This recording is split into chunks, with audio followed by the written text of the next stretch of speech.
Hello students and welcome to our YouTube channel RS academy. जैसे आप सबको पता है कि हम लोगों ने क्वेश्चन प्रैक्टिस सेशन हम लोग स्टार्ट किए हुए हैं और इस पर रेगुलरली वीडियो इस चैनल पे जा रहा है। जैसे फिजिक्स की बात करें, केमिस्ट्री की बात करें, मैथमेटिक्स की बात करें, और मैं आपको कराता हूँ क्वेश्चन प्रैक्टिस फिजिक्स सब्जेक्ट का, जो आपको 11th में IIT JEE में और नीट में काम आने वाला है।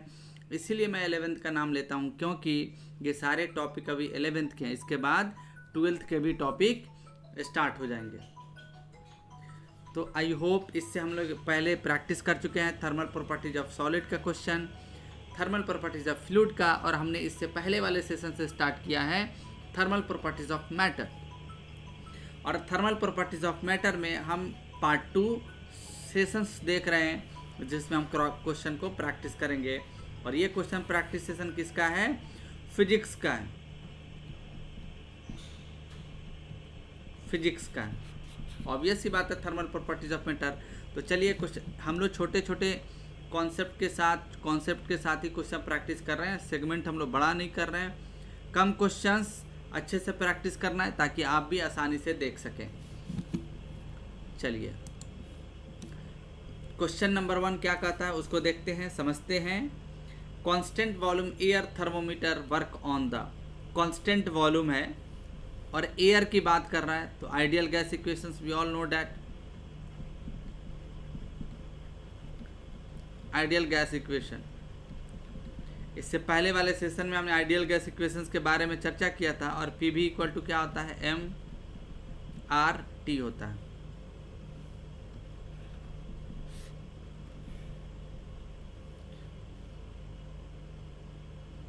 ठीक है। अब यहाँ से आप थर्मल प्रॉपर्टीज ऑफ फ्लूइड भी आपने पढ़ा है, तो यहाँ से एक इक्वेशन और देख लीजिए, P/m/v इक्वल टू RT लिख सकते हैं। मास बाई वॉल्यूम को आप क्या कहते हैं? डेंसिटी। ये भी इक्वेशन आपको याद रखना है, कहीं कहीं काम आता है और हर जगह पूछा भी जाता है। Constant volume air thermometer works on the Archimedes principle we all know that. ये किसका कॉन्सेप्ट है? फ्लूइड का कॉन्सेप्ट है। अपने मैकेनिकल प्रॉपर्टीज ऑफ फ्लूइड में देखा था। और ये बॉयंसी के बारे में बताता है, आर्किमिडीज का सिद्धांत। बॉयल्स लॉ आप किसे कहते हैं? आइडियल गैस के इक्वेशंस के टेम्परेचर कांस्टेंट हो। पास्कल्स लॉ भी आपने कहाँ पे पढ़ा था? फ्लूइड में पढ़ा था।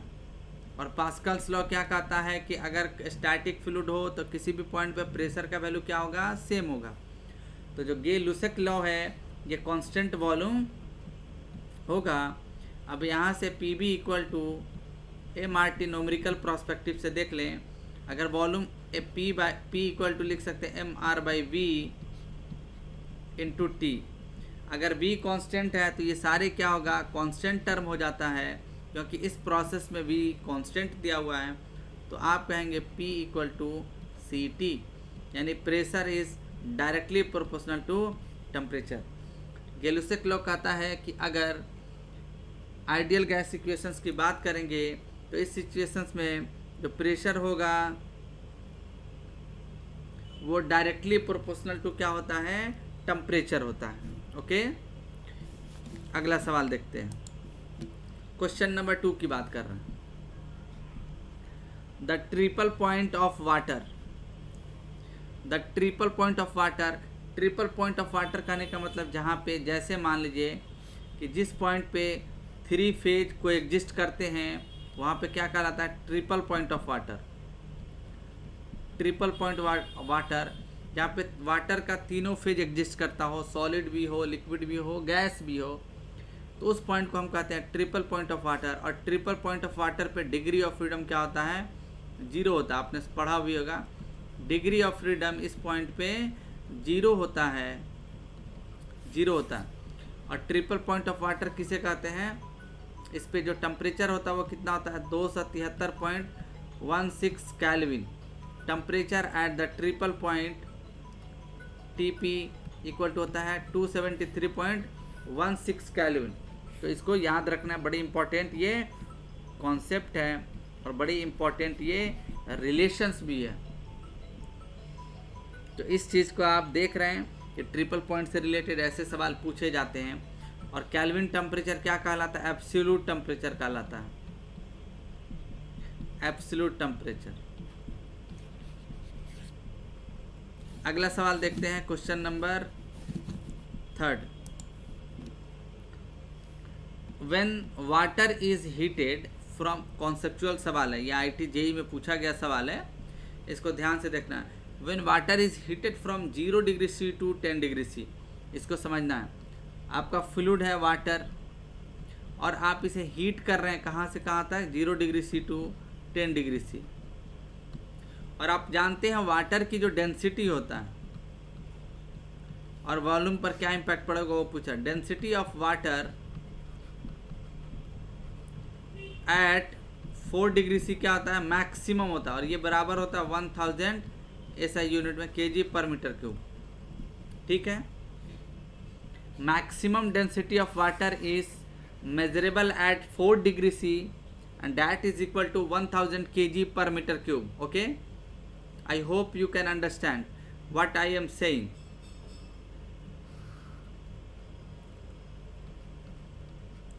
डेंसिटी हमने फाइंड आउट कर लिया। अब बात है कि वाटर को अगर हीट करेंगे,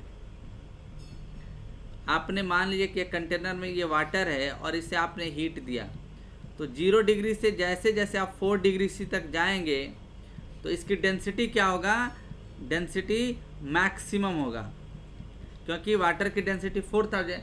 लेकिन ये 4 डिग्री से आप 10 डिग्री C के तरफ बढ़ेंगे तो इसकी डेंसिटी धीरे धीरे क्या होगा, डेंसिटी इस रेंज में डेंसिटी क्या होगा, मैक्सिमम होगा। और इस रेंज में डेंसिटी 4 डिग्री से जैसे बढ़ेंगे डेंसिटी घट जाएगा, क्योंकि टेम्परेचर बढ़ाने से बॉन्डिंग ब्रेक होगा और डेंसिटी आपका घट जाता है। ये उस फ्लूइड की प्रॉपर्टी है। और आप जानते हैं डेंसिटी इक्वल टू क्या होता है, मास बाई वॉल्यूम होता है। मास बाई, एक केस लेते हैं 0 डिग्री C, 0 से 4 डिग्री C तक, तो इस केस में डेंसिटी क्या होगा, मैक्सिमम होगा। तो ऑब्वियस सी बात है, अगर रो का वैल्यू ज़्यादा है तो मास बाई वॉल्यूम, यानी वॉल्यूम क्या है, कम है, तो कहेंगे 0 टू 4 डिग्री C में वॉल्यूम आपका डिक्रीज करेगा, क्योंकि इस रेंज में क्या डेंसिटी मैक्सिमम है। सेकेंड, 4 डिग्री से 10 डिग्री C की बात करें तो इस रेंज में डेंसिटी डिक्रीज करेगा, तो आप क्या कहेंगे, वॉल्यूम इंक्रीज करेगा। तो ऐसे सेक्शन में बांट के पढ़ेंगे, कॉन्सेप्ट के साथ पढ़ेंगे, तभी इस क्वेश्चन का आंसर दे सकते हैं। IIT JEE इतना आसान सवाल आपसे नहीं पूछता है। तो आप क्या कहेंगे, पहले डिक्रीज करता है, first decrease and then increase. पहले डिक्रीज करेगा फिर क्या होगा आपका, इंक्रीज करेगा। अगला क्वेश्चन है question number 4। Specific heat of a substance is the function of. Specific heat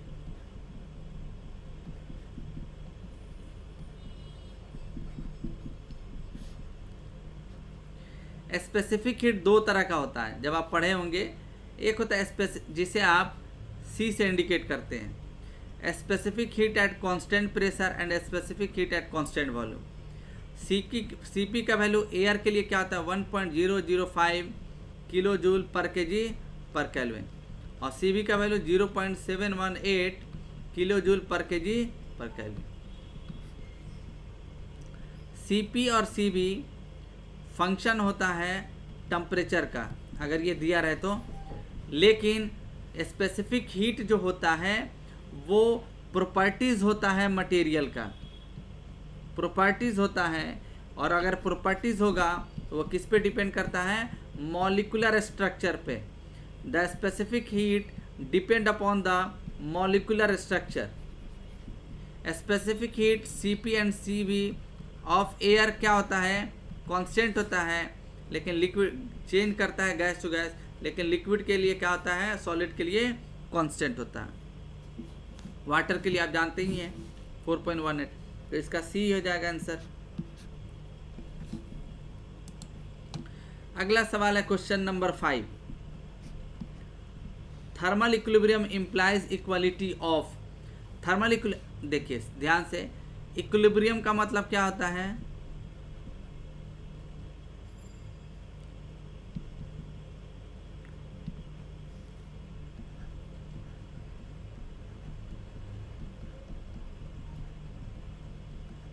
equilibrium मतलब समानता, और यहाँ पे है थर्मल। थर्मल का मतलब होता है टेम्परेचर, थर्मल का मतलब होता है क्या, टेम्परेचर। और इक्विलिब्रियम का मतलब होता है समानता, इक्वलिटी, इक्वलिटी है और ये टेम्परेचर है। तो इस तरह से हम कह सकते हैं कि ये बताता है इक्वलिटी इन टेम्परेचर को, इक्वलिटी इन, कि अगर कोई प्रोसेस हो रहा है तो उस प्रोसेस में टेम्परेचर का वैल्यू क्या होगा, ऑलवेज कांस्टेंट होगा, जिसे हम थर्मल इक्विलिब्रियम कहते हैं। आप अगर थर्मल प्रॉपर्टीज ऑफ मैटर पढ़ रहे हैं तो यहाँ पे आप जान लीजिए कि इस केस में मैकेनिकल इक्विलिब्रियम होता है जो इक्वलिटी इन प्रेशर होता है, केमिकल इक्विलिब्रियम होता है जो इक्वलिटी इन रिएक्शंस होते हैं। तो इस तरह से आप कह सकते हैं जहाँ पे टेम्परेचर सेम हो जाए उसे थर्मल इक्विलिब्रियम कहेंगे। अगला सवाल है question number 6, heat is a form of energy. पहले जान लें, यह एक फॉर्म ऑफ एनर्जी है। ये तभी अपीयर होता है जब प्रोसेस होता है। प्रोसेस कहने का मतलब जब स्टेट चेंज होता है, change of state, change of state. मान लीजिए एक पॉइंट है और एक ये पॉइंट है, अगर इन दोनों पॉइंट के बीच 1 और 2 के बीच अगर स्टेट चेंज कर रहा है 1 to 2, तो आप कहेंगे यहाँ प्रोसेस है। प्रोसेस मतलब मान लीजिए कि यहाँ पे टेम्परेचर डिफरेंस क्रिएट हो रहा है T1 और T2, तो इस प्रोसेस के दौरान एनर्जी ट्रांसफर होगा due to the temperature difference, तो आप कहेंगे हीट होगा। लेकिन यह एनर्जी ट्रांसफर तभी तक पॉसिबल है जब तक ये प्रोसेस है, इसीलिए बोला जाता है heat are the transit, transient in nature. Transient in nature का मतलब होता है the only heat is appear when the process is going, otherwise the term, the existence of term is finish. Heat only appear when the process is going, तभी इसका meaning होगा, क्योंकि ये appear होता है टेम्परेचर डिफरेंस के कारण। तो इसीलिए बोला जाता है heat is a form of energy which are transient in nature और ट्रांजिट इन नेचर, क्योंकि जब प्रोसेस खत्म हो जाता है तो इसका मतलब खत्म हो जाता है, क्योंकि आप बोलते हैं एनर्जी तभी ट्रांसफर होगा जब टेम्परेचर डिफरेंस होगा, उसी को आप हीट कहते हैं। तो A is the right answer. Heat भी होता है ट्रांजिट और वर्क भी होता है। Work is also transit in nature, क्योंकि ये भी तभी अपीयर होता है जब आप प्रोसेस होता हो।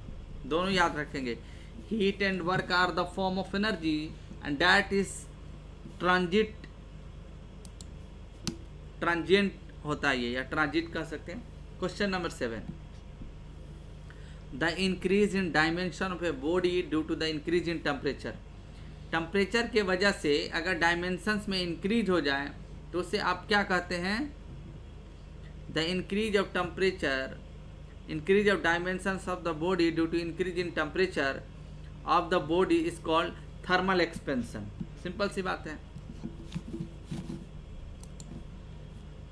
तो यहाँ पे देख लेंगे कि जैसे आपने देखा कि बड़ी बेहतरीन तरीके से हम लोगों ने सेशन 2 कैरी ऑन किया। सेशन 3 इसमें थर्मल प्रॉपर्टी जो आपका है, जो आप देख रहे हैं थर्मल प्रॉपर्टीज ऑफ मैटर में, इसमें बहुत सारे चैप्टर्स है। हीट के बारे में पढ़ना है, उसके कंडीशंस के बारे में पढ़ना है, फिर आपको हीट ट्रांसफ़र के बारे में पढ़ना है, जैसे कंडक्शन, कन्वेक्शंस, रेडिएशंस के बारे में पढ़ना है। उस पर भी हम लोग सेशन लेके आएंगे। बस आपसे आप बने रहिए, सारे वीडियो को देखना है। अगर नए व्यूअर्स हैं, वीडियो को लाइक करना है, चैनल को आगे बढ़ाना है, क्योंकि ये आपका चैनल है। आप जितना सपोर्ट करेंगे उतना ही ज़्यादा फ्रीक्वेंट वीडियो आएगा, और ये हमारा वादा है कि हम क्वालिटी कंटेंट आपको देंगे।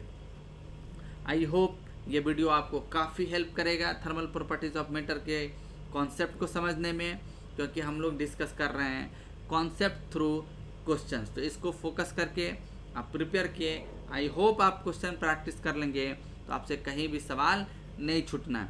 फिर मिलते हैं अगले सेशन में, तब तक के लिए थैंक यू।